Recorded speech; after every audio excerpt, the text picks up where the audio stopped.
Looks nice, eh? Yes.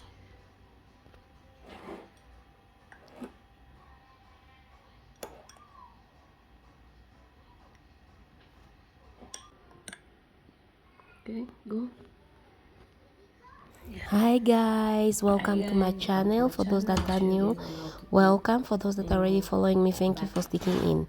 Today I'll be showing you guys on how to make the mango butter. Mango butter is very good for the skin.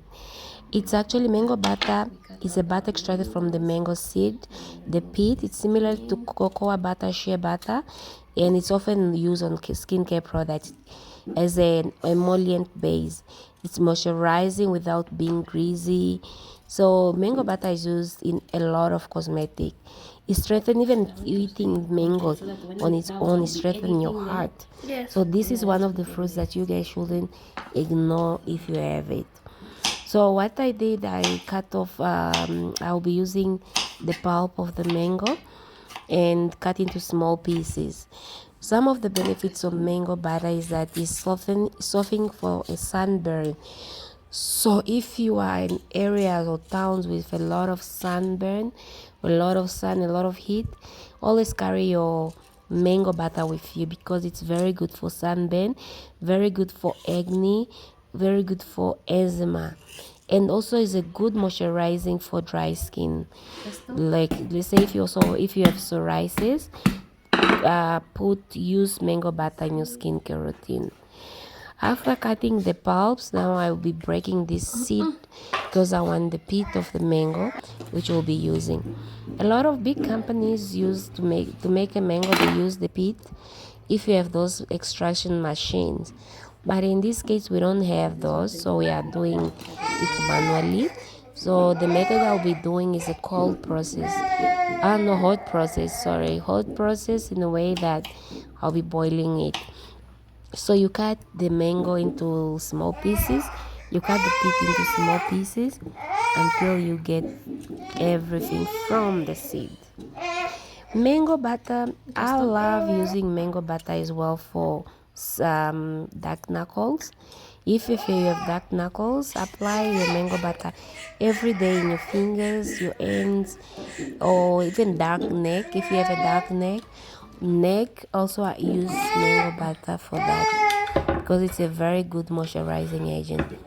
So after cutting everything, then I transfer it into a pan and then pour my sunflower oil. You can use any oil of your choice. You can use olive or cocoa oil, olive oil or coconut oil. And then after that, once it boiled, you must put it on low heat, not on high. Here I'm using 2%, on 2% the heat. And then I use also my shea butter. So I just put shea butter into the oil, leave it to cool down, and after that sieve the oils and transfer it into a bowl. Here I'm messing up, guys, because I wanted to finish and it was taking long.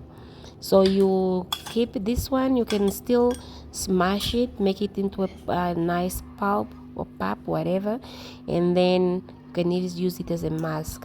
Once you transfer it into a bowl, put some drops of vitamin E.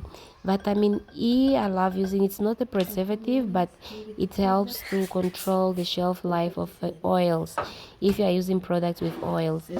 Guys, this butter, don't make the butter to sell, because remember, it's a water base. Anything with water base, it tends to get mold.